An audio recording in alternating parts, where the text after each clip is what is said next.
ధర్మవరం నుంచి పొందూరు వరకు ఆంధ్రప్రదేశ్లో అనేక ప్రాంతాల్లో కూడా చేనేత రంగానికి సంబంధించి ఎంతో చరిత్ర కలిగినటువంటి మగ్గాలు కార్మికులు కూడా తమ యొక్క ఉత్పత్తులను అందించినటువంటి చరిత్ర ఉంది. అటు మదనపల్లి కావచ్చు, కాళహస్తి, వెంకటగిరి, ఎమ్మిగనూరు, చీరాల, ఉప్పాడ, మంగళగిరి, పెడన, రాజమండ్రి, పొందూరు వరకు కూడా అనేక ప్రాంతాల్లో మొత్తం కూడా కార్మికులు ఈ రంగం పైన ఆధారపడి తమ యొక్క ఉత్పత్తులను కూడా అందిస్తూ వస్తున్నారు. వీటికి చాలా గిరాకీ కూడా ఉంది.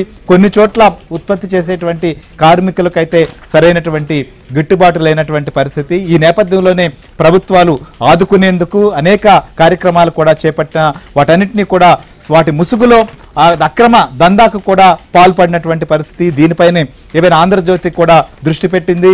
మంత్రి సవిత కూడా రియాక్ట్ అయినటువంటి పరిస్థితి. సో ఇదే అంశం పైన కూడా ఇటు మంత్రి సవిత కావచ్చు, లేకపోతే సచివాలయంలో కూడా ఏపీ సెక్రటరియట్లో కూడా ఎలాంటి రియాక్షన్ ఉందో కూడా మనం చూద్దాం. సురేష్ కూడా కొద్దిసేపు క్రితమే మంత్రి కూడా రియాక్ట్ అయింది. దీనికి సంబంధించి సురేష్ కూడా మనతో అప్డేట్ అందిస్తారు. అనంతపురం నుంచి సురేష్ కూడా మనతో జాయిన్ అయ్యారు. సురేష్, ఏంటి అసలుకి ఈ ఉదయం నుంచి వస్తున్నటువంటి కథనాలపైన కొద్దిసేపు క్రితమే మంత్రి కూడా మాట్లాడినటువంటి పరిస్థితి. అటు ధర్మవరం కావచ్చు, మిగిలినటువంటి ప్రాంతాల్లో కార్మికులు అలానే చేనేత సొసైటీలు కూడా దీనిపైన మంత్రి దృష్టికి కూడా తీసుకెళ్లినటువంటి పరిస్థితి తెలుస్తోంది. సో వారేమంటున్నారు, మంత్రి ఏ విధంగా రియాక్ట్ అయ్యారు? గత ప్రభుత్వ హయాంలో జగన్మోహన్ రెడ్డి ప్రభుత్వ హయాంలో జరిగిన ఆప్కోతో పాటు చేనేతలో జరిగిన అవినీతి అక్రమాలపైన పూర్తి స్థాయిలో విచారణ జరిపి నిగ్గు తేలుస్తామంటూ కూడా కొద్దిసేపటి క్రితమే చేనేత జౌళి శాఖ మంత్రి సవిత స్పష్టం చేశారు. సోమందపల్లి మండలంలో చేనేతలతో ఆత్మీయ సమావేశం ఏర్పాటు చేశారు. చేనేతలు ఎదుర్కొంటున్న సమస్యలపైన ముఖాముఖిగా మాట్లాడారు. ఇదే సందర్భంలో ఏబిఎన్ ఆంధ్రజ్యోతిలో ఉదయం నుంచి కూడా ఏదైతే ఆప్కోతో పాటు చేనేత రంగంలో జరిగిన అవినీతి అక్రమాలపైన గతంలో జగన్మోహన్ రెడ్డి ప్రభుత్వ హయాంలో ఏ విధంగా చేనేత రంగాన్ని నిర్వీర్యం చేశారో, ఆప్కోల పేరుతో కోట్ల రూపాయలు తమ అస్మదీయులకు ఏ విధంగా దోచిపెట్టారనే దానిపైన పూర్తి స్థాయిలో ఏదైతే కథనాలు ప్రచురం అవుతున్నాయో దీనిపై కూడా కొంతమంది ఏబిఎన్ ఆంధ్రజ్యోతిలో ప్రత్యేక కథనం వస్తుంది. తమ కష్టాలను గతంలో జగన్మోహన్ రెడ్డి ప్రభుత్వం ఏ విధంగా తమను ఇబ్బందుల పాలకు గురి చేసింది, తమ రంగాన్ని చేనేత రంగాన్ని ఏ విధంగా నిర్వీర్యం చేసిందో కళ్లకు కట్టినట్లుగా కూడా ఏబిఎన్ ఆంధ్రజ్యోతిలో ప్రసారాలు కథనం అవుతున్నాయంటూ కూడా చేనేతల ఆత్మీయ సమావేశంలోనే మంత్రి దృష్టికి తీసుకెళ్లారు. తక్షణమే మంత్రి స్పందించారు. ఏదైతే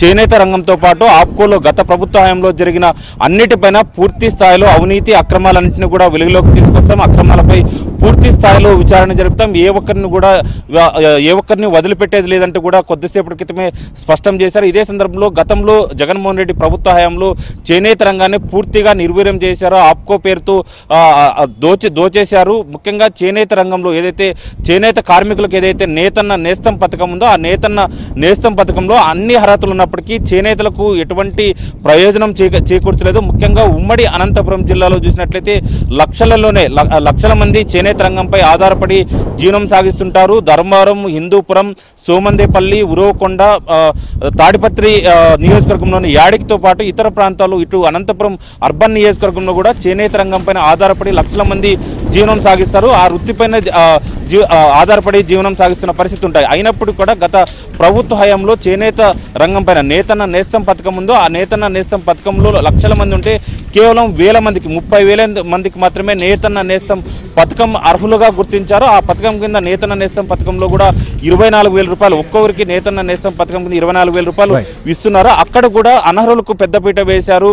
ఆ అధికార పార్టీ నుంచి ఎవరైతే అధికార పార్టీ నేతల అండదండలు ఉన్న వారికి అధికార పార్టీ నేతలతో పాటు అక్రమార్కులు ఏదైతే అధికారులు కొంతమందిని అక్రమంగా చొరబడి కూడా నేతన్న నేస్తం పథకం కింద అర్హులుగా కూడా పొందారు. ముఖ్యంగా నేతన్న నేస్తం పథకం మొత్తం కూడా వైసీపీ నేతల పథకంగానే మారిపోయింది. వైసీపీ నేతలకు పెద్దపీట వేశారు, అనర్హులకు పెద్దపీట వేశారంటూ కూడా చేనేత కార్మికులు ఆందోళన వ్యక్తం చేస్తున్నారు. తాము ఆ వృత్తిపైనే ఆధారపడి జీవనం సాగిస్తున్నప్పటికీ తమకు ఆ నేతన్న నేస్తం పథకం కింద అర్హులుగా తమను గుర్తించడం లేదంటూ కూడా ధర్మవరంతో పాటు ఇటు హిందూపురం, యాడికి, ఉరువకొండ, అనంతపురం అర్బన్ నియోజకవర్గాలు కూడా నేతనులు చాలా ఆందోళన చేసిన నేపథ్యంలో మంత్రి స్పందించారు. మొత్తంగా ఏదైతే తెలుగుదేశం ప్రభుత్వంలో ప్రతి ఒక్క నేతను చేనేత రంగానికి పూర్వవైభవం తీసుకొస్తాం, ఖచ్చితంగా ఆ రంగంలో పైన ఆధారపడి జీవనం సాగిస్తున్న వారందరికీ కూడా సబ్సిడీలు ఇస్తాం, రుణాలు మంజూరు చేస్తాం, ఖచ్చితంగా ముడి సరుకుతో పాటు ఆ రంగాన్ని ఆదుకునేందుకు తెలుగుదేశం ప్రభుత్వం అన్ని విధాల కృషి చేస్తున్న అభిప్రాయాన్ని మంత్రి సవిత వ్యక్తం చేశారు. రైట్ సురేష్, సో మొత్తానికి చూస్తున్నాం సో ఇవాళ అనంతపురంలోనే కొద్దిసేపటి క్రితమే చేనేత కార్మికులతో కూడా ఆత్మీయ సమావేశం నిర్వహిస్తున్నటువంటి సమయంలోనే సో ఆంధ్రజ్యోతి ఏబిఎన్ ఆంధ్రజ్యోతిలో కథనాలు వస్తున్నటువంటి పరిస్థితుల్లో మంత్రి కూడా రియాక్ట్ అయ్యారు. ఖచ్చితంగా వీటిపైన చర్యలు తీసుకోవడమే కాకుండా కార్మికులను ఆదుకుంటామని